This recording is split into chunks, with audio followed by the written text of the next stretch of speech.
আসসালামু আলাইকুম সবাইকে। আজকে আমরা আলোচনা করব বুকস পয়েমটি নিয়ে। এটি নবম দশম শ্রেণীর একটি গুরুত্বপূর্ণ একটি কবিতা এবং এই কবিতার মধ্যে যেমন বই কিভাবে আমাদের ইমাজিনেটিভ জগতে নিয়ে যায় এবং আমাদের মধ্যে একটা বিস্ময় তৈরি করে সেই নিয়ে আমরা একটু আলোচনা করব। এবং এই কবিতাটা লিখেছেন এলিয়েনর ফার্জিয়ন। সে একজন কি বলবো ইংলিশ পয়েট এবং তার একটু বায়োগ্রাফিটা যদি আমরা দেখি তাহলে আমরা দেখতে পারবো Eleanor Farjeon was a prolific English author known for her contributions to children's literature. So সে খুবই ফেমাস হয়েছে বা তার নামটা খুবই পরিচিত পেয়েছে কিসের জন্য, সেটা হলো শিশুদের সাহিত্যের জন্য এবং তার ভূমিকাটা অনেক এই শিশুদের সাহিত্য রচনার ক্ষেত্রে।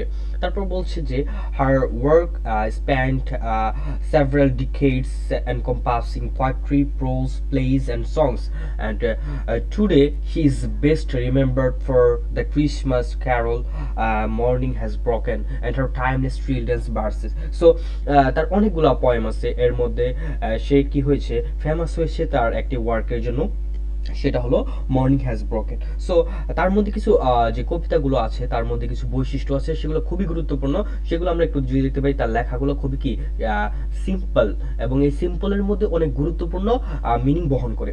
যেমন বলতেছি কি it's simplicity, musicality and delicate imagery, এখানে অনেকগুলো ইমেজারি পাই আমরা তার কবিতার মধ্যে। সেই কবিতাগুলো যে ইমেজগুলো আসে সেগুলো আমাদেরকে ভাবতে বাধ্য করে যে আমরা কি ভাববো কবিতাটা পড়ার পর।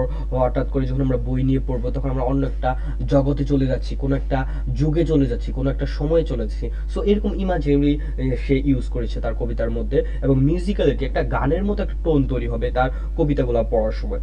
সো আরো বলা হচ্ছে often drawing inspiration from nature and ফকলোর, লোকসঙ্গীত এবং কি প্রকৃতি থেকে কি ইন্সপাইরেশন নেওয়া হয় তার কবিতাতে।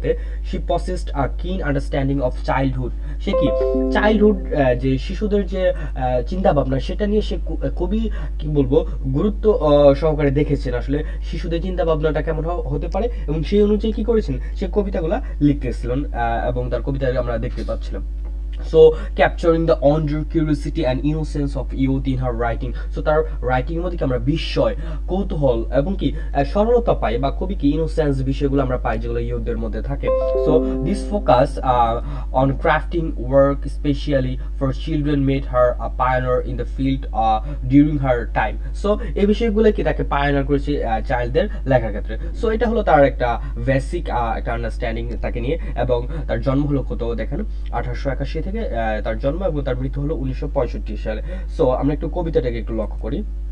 সো এটা হলো আমাদের ওভারঅল কবিতা এবং এখানে আমাদের 4টা স্ট্যান্জা আছে, প্রত্যেকটি স্ট্যান্জাই খুবই ইম্পর্টেন্ট। স্ট্যান্জা হলো প্রত্যেকটা লাইনে যে একটা গুচ্ছ থাকে কবিতার মধ্যে, সেটাকে বলা হয় বাংলা বলা হয় স্তবক, ইংলিশ বলা হয় স্ট্যান্জা। সো আমরা স্ট্যান্জা ওয়াইজ একটু দেখি। Books, what worlds of wonder are our books. আসলে এখানে সে বিস্ময় সূচক কিছু একটা কোশ্চেনের মতো দাঁড় করে দিয়েছেন যে আচ্ছা বইয়ের মধ্যে আসলে কোন বিশ্বের বিস্ময়টা কি থাকে আসলে সেটা বলতেছে। এটা বলতে একটা ডেফিনিশনই তিনি দিয়ে ফেলেছেন আসলে বইটা কি। What worlds of wonder are our books. আচ্ছা বই হলো আমাদের বিশ্বের কোন বিষয়টা হলো আমাদের বই, সেটা নিয়ে সে একটা কোশ্চেনের মতো তৈরি করেছেন, বাট এটা একটা এক্সক্লেমেশন, একটা অবাক্যর বিষয় একটা, হ্যাঁ এই আর কি।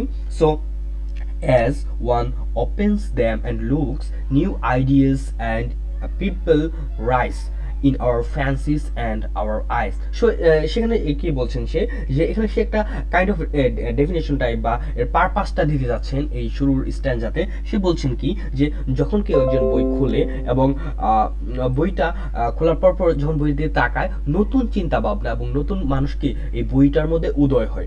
যেমন আপনি যখন কোনো একটা উপন্যাস পড়বেন বা কোনো একটা কবিতা পড়বেন, ফর এক্সাম্পল আপনাদের একটা কি আছে একটা গল্প আছে বা উপন্যাস আছে, সেটা হলো কি পাউন্ড অফ ফ্লেশ, হ্যাঁ সেটা কি মার্চেন্ট অফ ভেনিস কার থেকে নেওয়া হয়েছে, উইলিয়াম শেক্সপিয়ার থেকে নেওয়া হয়েছে। ওখানে কি আমরা দেখতে পাই নতুন নতুন কালচারকে দেখতে পাই, নতুন নতুন পিপল যাদেরকে আমরা কখনো চিন্তা ভাবনাও করিনি। সো ওই লোকদেরকে আমরা কি দেখতে পাচ্ছি খুব ইজিলি। যেমন ইতালির ভ্যানিসের যে মানুষগুলো তাদেরকে আমরা দেখতে পাচ্ছি, তাদের ব্যবসা বাণিজ্য, তাদের ধর্মের বিষয়, এইসব বিষয়গুলোকে দেখতে পাচ্ছি, তাদের মধ্যে যে জেলাসি ফিল, সো এগুলোকে আমাদের কল্পনা ভেসে উঠতেছে, সেই কথাটা কি এখানে বলা হচ্ছে। তাহলে বলতেছে কি new ideas and people rise in our fences, আমাদের কল্পনায় চলে আসে, ফেন্সেস কাইন্ড অফ ইমাজিনেশনস, যেটা আমরা চলে আসে এবং আমাদের চোখের মধ্যে ভাসতে থাকে যে নতুন একটা কিছু এখানে আসতেছে। সো এরকম হবে। তারপর দ্বিতীয় স্ট্যান্জা হলো কি, the room we sit in melts away, আমরা যে রুমে বসে কোনো একটা বই পড়ি সেই রুমটা মানে গলে যাচ্ছে, মানে কি আমরা রুমটা আর রুমের মধ্যে নেই, আমরা অন্য কোথাও একটা চলে গেছি, like that. So and we find ourselves at play with someone who before the ink may become our chosen friend, মানে কি যখন আমরা গল্পের মধ্যে কোনো চরিত্রকে খুঁজে পাই, যখন শিশুরা যখন কোনো একটা বই পড়ে, বইয়ের সময় যখন তারা নতুন একটা টপিক নিয়ে পড়ে, আমরা কিন্তু জানি শিশুরা খুবই ইমাজিনেটিভ, তাদের বয়সটা হলো কি কল্পনার জগৎ। সো তারা যখন বইটা পড়বে তারা কি করবে, এটা শুধু শিশু না, এটা বৃদ্ধ পর্যন্ত হতে পারে, তারা কি করবে ওই ক্যারেক্টারের সাথে দেখবেন নিজের পরিচিত ক্যারেক্টারের সাথে মিলিয়ে ফেলে। যেমন আপনি যদি হুমায়ুন আহমেদের কোনো গল্প বা উপন্যাস পড়েন বা যে কোনো ছোট গল্প পড়েন, সো সেখানে দেখবেন কি মানুষ তাদের নিজেদের সাথে ওই হুমায়ুন আহমেদের কি গল্পগুলো মিলিয়ে ফেলে। সো কবিতার ক্ষেত্রেও হতে পারে বা যে কোনো একটা গল্পের ক্ষেত্রে হতে পারে কি মানুষ ওটার মধ্যে ক্যারেক্টারগুলোর সাথে একটা সাদৃশ্য খুঁজতে চায়, সেটাই হতে পারে, সেটা কোনো চুজেন ফ্রেন্ড মানে খুবই ক্লোজ ফ্রেন্ডকে খুঁজে নিতে পারে। সো এরকম একটা অবস্থা হয়ে যায় যখন আমরা বইগুলো পড়ি। দেন তারপর হচ্ছে তৃতীয় স্ট্যান্ডা যদি দেখি, or we sail along the page to some other land or age, here's our body in the chair but our mind is over there. So এখানে বিষয়টা হচ্ছে যে আমরা সেল মানে কি পাল তোলা, বাট এখানে পাল তোলা হবে না, এখানে নতুন একটা কি যাত্রা শুরু করা। যখন আমরা নতুন একটা পেজ খুলে আমাদের পড়ার যাত্রাটা শুরু করি তখন আমরা কোথায় চলে যাই, to some other land or age. যখন আমরা হিস্ট্রি পড়ি বা কোনো একটা অন্য দেশের গল্প বা উপন্যাস পড়ি তখন কি করি, আমরা অন্য একটা যুগে চলে যাই। যেমন এই যে সরি, যখন আমরা পার্পল জারটা পড়লাম যে একটা উপন্যাস, সেই উপন্যাসকে আমরা দেখতে পাই একটা মেয়ে যে আছে, সে কি করছে, সে একটা দোকানে যাচ্ছে, সে দোকানে যেয়ে সে কিছু কিনবে। সো এটা কি একটা অন্য একটা জায়গা, একটা হতে পারে কি একটা রোজা মন্টেরোটা কি একটা বিদেশের কোনো একটা জায়গা হয়ে যেতে পারে। সো আমরা কি ওই ল্যান্ডে চলে যাচ্ছি, ওই দেশের কালচারকে আমাদের মাথায় চলে আসতেছে। অথবা যখন আমরা হিস্ট্রি পড়ি তখন কি ব্যাবিলনীয় সভ্যতা হতে পারে, মেসোপটেমীয় সভ্যতা, যখন সভ্যতাটাকে পড়ি তখন আমরা ওই এজের কল্পনায় কিন্তু চলে যাই যে ওই এজে কি কি ঘটছে সেটা আমাদের মাথায় চলে আসে। সো আমাদের মাইন্ডটা থাকে এখানে প্রেজেন্ট ওয়ার্ল্ডে, বাট আমরা পাস্টে চলে যেতে পারি। সো এখানে এমন একটা বিষয় বোঝাচ্ছে যে আমাদের মাইন্ড যার কোনো কি প্রেজেন্ট পাস্ট এবং ফিউচার নাই, কিন্তু আমাদের বডির প্রেজেন্ট পাস্ট এবং ফিউচার আছে। সো এখানে একটা খুবই ফিলোসফিক্যাল ধারণা দিয়েছে যে আমরা আমাদের মন দিয়ে, আমাদের মাথা দিয়ে বা আমাদের চিন্তা দিয়ে আমরা পৃথিবীর যে কোনো সময় আমরা কি আমরা ঘুরে আসতে পারি, আমরা ফিউচারকেও ঘুরে আসতে পারি শুধুমাত্র আমাদের মাইন্ড দিয়ে। সো এটা খুবই একটা ইম্পর্টেন্ট বিষয় এখানে ফিলোসফিক্যাল। সো আমরা এটা যদি নর্মালি নেই, সো আমরা নর্মালি যদি নেই আমরা বুঝতে পারি যে আমরা অনেক কিছু চিন্তা বা কল্পনা করতে পারি অনেক দূরের বা অনেক আগের কোনো একটা মুহূর্তকে। সো এটা একটা অংশ। Here's our body in the chair, আমাদের চেয়ারে বসে আমরা বইটা পড়তেছি, বাট আওয়ার মাইন্ড আর আমাদের চেয়ারের মধ্যে নাই, আমাদের বডিটা এখানে, বাট আমরা মাইন্ডটা চলে গেছে অনেক দূরে। Then each book is a magical book which with a touch a child unlocks.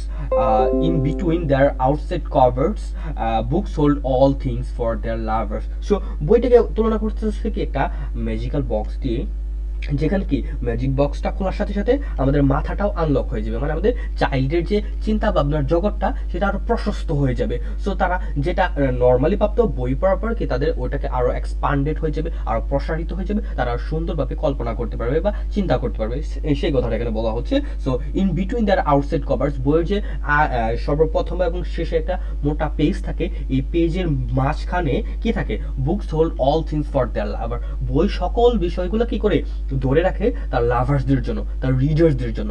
So এটা হলো আমাদের ওভারঅল পয়েন্ট। সো এটাকে বই, এই কবিতায় বইকে নিয়ে খুবই গুরুত্বকে তুলে ধরা হয়েছে এবং বইয়ের যে তাৎপর্যটা সেটা দিয়ে আমরা কিভাবে আমাদের কল্পনার জগৎকে এক্সপ্লোর করতে পারি সেটা নিয়ে আলোচনা করা হয়েছে। এবং আশা করি আপনারা এই বই কবিতাটা খুব সুন্দরভাবে বুঝতে পেরেছেন।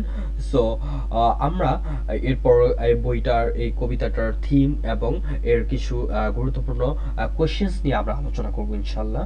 সো আজকে এই পর্যন্তই। আসসালামু আলাইকুম।